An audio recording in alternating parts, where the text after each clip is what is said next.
Ya saudara, terima kasih Anda masih di Sapa Bali Pagi Ruang Psikologi. Di sini bersama Nitya dan juga ada Kak Dewo. Kita masih berbicara tentang resiliensi di masa pandemi COVID-19. Kita udah masuk segmen 3 nih Kak. Tadi Nitya cut karena Nitya penasaran. Tentunya kalau misalkan kita di masa pandemi seperti sekarang khususnya ya, meskipun kita juga harus terus melakukan resiliensi, tentunya ada dampak begitu. Ketika kita tidak bisa melatih atau mencoba ada di fase resiliensi. Apa yang akan terjadi Kak jika individu itu tidak mengembangkan resiliensi? Oke, kalau kita lihat apa yang terjadi itu banyak sekali sebenarnya hal yang terjadi ya. Itu kita bisa lihat fisik juga psikologisnya begitu. Oh, fisik juga berarti berpengaruh ya Kak ya? Betul. Kalau kita lihat resiliensi itu kan daya tahan, ketahanan kita kan. Nah, pada saat kita tidak tahan terhadap sesuatu, itu akan mempengaruhi juga daya tahan tubuh kita. Jadi kayak mind, body, and soul gitu loh, saling berkaitan ya. Betul. Pikiran dan juga tubuh itu saling berkaitan.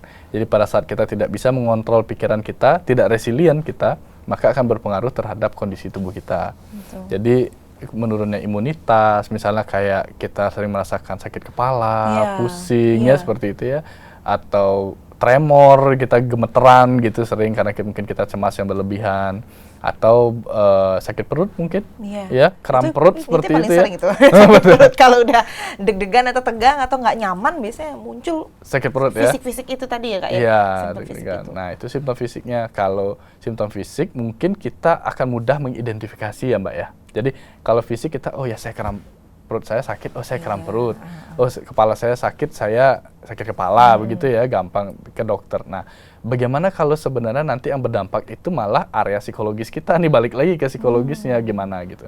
Nah, setelah kita tidak resilient, maka kalau kita tidak resilient, kita akan mulai muncullah kendala-kendala psikologis begitu Mbak.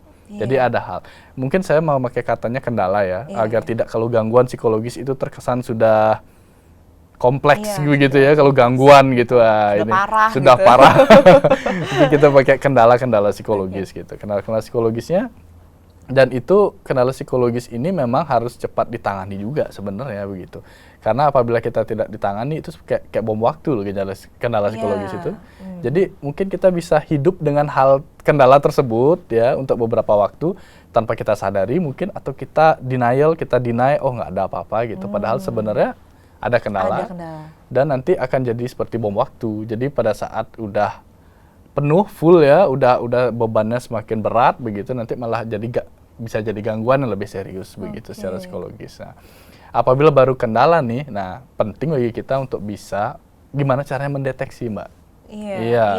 Kita harus tahu berarti ya, maksudnya kita harus aware dengan diri. Oh, kalau aku sudah seperti ini, berarti aku gini nih. Itu penting berarti ya, dimiliki semua orang, nggak cuma orang-orang psikologi aja. Penting juga, ya? Jadi kayak self assessment di rumah lah gitu. Jadi asesmen diri sendiri yang bisa kita lakukan di rumah. Jadi bukan dalam setting, kalau kita setting psikologi mungkin nanti kebantuan profesional ya selanjutnya yang kita bahas ya.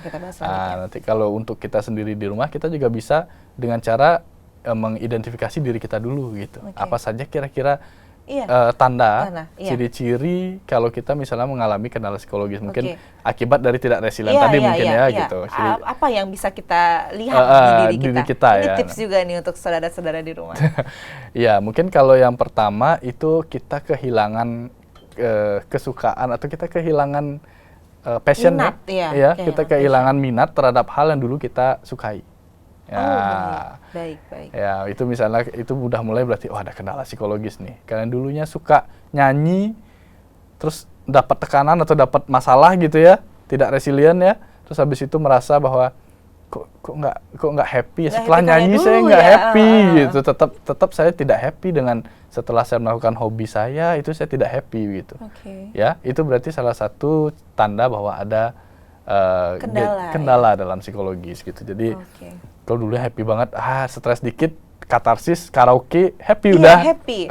Stres dikit, naik sepeda naik gitu. sepeda. Happy.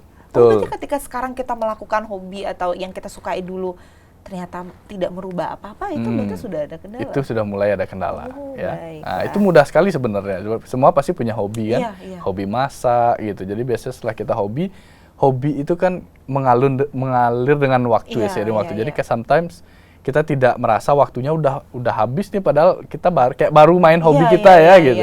Nah itu kita dibawa ke dunia lain rasanya. Nah itu kita bisa rilis stres kita gitu dengan cara melakukan hobi. Tetapi ini berarti sudah kendala apabila dengan melakukan hobi kita tetap merasa tidak tenang, cemas, masih cemas seperti itu ya. Nah, itu salah satu tandanya, itu yang pertama. Yang kedua, itu biasanya kalau kita ada masalah, kita mungkin perlu teman curhat. Nah, pada saat teman yang diajak curhat, itu bisa keluarga atau sahabat, itu udah sampai capek dengerin, sampai dengerin curhat. Ini pasti saudara di rumah ada yang tersindir sampai capek. Tapi betul ya. Masalahnya itu aja. Iya, same old story gitu ya, kalau dibilangnya same old story, hal yang sama itu aja. Dan biasanya hal itu berputar di situ aja begitu. Tidak ada solusi. Jadi aduh aku capek ini, aku cemas karena ini. Nah, hanya berkutat di situ dan kadang juga tidak logis ya, dan juga tidak sampai ke solusinya gitu. Jadi tidak pernah ada solusi yang dia sendiri tawarkan begitu terkait dengan apa masalah yang dia hadapi. Nah, yang itu juga berarti salah satu ciri adanya kendala. Udah mulai kendala berarti sampai udah capek gitu ya dengerinnya. Itu kendala. Berarti mungkin kita perlu introspeksi diri dan mungkin juga nanti bisa ke bantuan profesional juga ya. Nanti kita akan bahas ya kira-kira bantuan profesional itu. Tapi memang dua hal itu yang sudah dijelaskan Kakak itu sering terjadi ya. Tapi mungkin orang-orang tidak sadar kalau ternyata itu mengarah ke mulai kendala ya, ada psikologisnya gitu. Nah, itu terus juga ya tadi baru dua ya. Yang ketiga itu ada pada saat kita tidak boleh terlalu acuh tak acuh dengan lingkungan. Nah, jadi kadang yang lebih bisa merasakan ada perbedaan dalam diri kita itu adalah lingkungan terdekat kita. Mungkin kita itu teman atau misalnya teman kantor yang mungkin kita kan kantor 8 jam ya. Maksudnya kalau di Indonesia kebanyakan ya gitu. Kurang lebih 8 jam. 8 jam. Nah, teman itu selama 8 jam pasti dia kan mengamati banyak hal dari kita begitu. Nah, jadi jangan ignore hal tersebut, jangan abaikan pada saat ada teman-teman kita itu merasakan ada hal yang berbeda dalam diri kita gitu.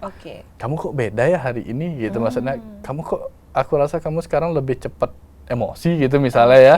Kamu kok hal-hal kecil gitu reaksinya kayaknya berlebihan seperti itu.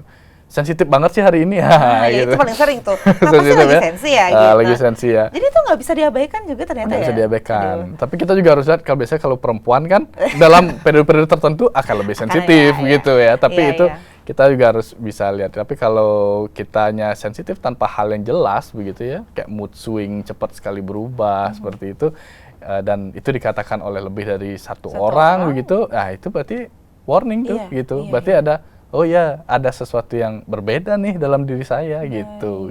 Meskipun pada saat itu tidak saya sadari, karena kan pada saat kita ada masalah, kita tidak resilient, itu bisa jadi kita kelihatannya tegar ya, tapi dalamnya kita masuk ke subconscious malah gitu. Dalamnya rapuh gitu. Dalamnya rapuh ya.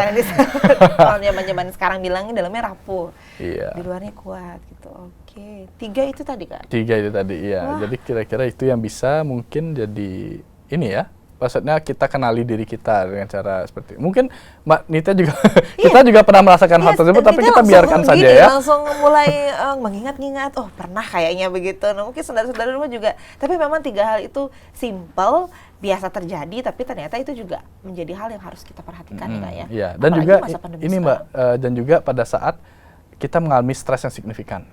Nah, itu satu. Jadi itu juga tambahannya ya. Jadi pada saat kita stres kita tuh signifikan, kita stres pasti. Ya, kita nggak ada sih yang nggak pernah stres sepertinya ya, kecuali yang orang manapun itu pasti pernah stres. Cuman pada saat kita merasakan stres yang signifikan, itu berarti sudah warning juga gitu. Jadi kita sampai depresi. Kalau depresi itu dia yang misalnya sedihnya tuh sedih banget, terlalu dalam sampai nangis berhari-hari, ngurung diri di kamar, melakukan apa-apa. Mungkin betul, juga kan bisa turun berat badan juga mungkin sangat bisa ya kayak. Mind body and soul kan. Iya. Berhubungan. Jadi, itu semua. Teman-teman yang stres terus berat badannya turun jangan senang. Aku diet enggak. Ternyata itu juga salah satu alarm dari tubuh nih, wah kamu kayaknya lagi stres nih sekarang. Dan bisa jadi ketika kita sudah merasakan itu, kita harus mulai ingat yang core tadi ya Kak ya, untuk kita bisa bangkit ke normal state-nya normal stage gitu, ke perasaan yang lebih baik. Tapi memang tentunya juga ada beberapa orang yang sudah ada di tahap itu ya Kak ya? Sudah ada di tahap itu iya. ya. Ketika apa gitu Kak, kita bisa dikatakan, oh kayaknya aku udah ada di tahap resiliensi sih saat ini. Oke, ya kalau resiliensi, jadi gini, kalau resiliensi itu bukan tujuan, tapi itu proses yang terus-menerus ya. Jadi nggak ada puncaknya berarti gitu ya? Nggak ada puncaknya, jadi begini, masalah kita kan beda-beda, jadi tidak semua baru resilient, dia bisa resilient terhadap semua problem, belum tentu begitu. Meskipun sebenarnya ya Mbak ya, ada istilahnya climber, camper gitu yang kayak gitu ya.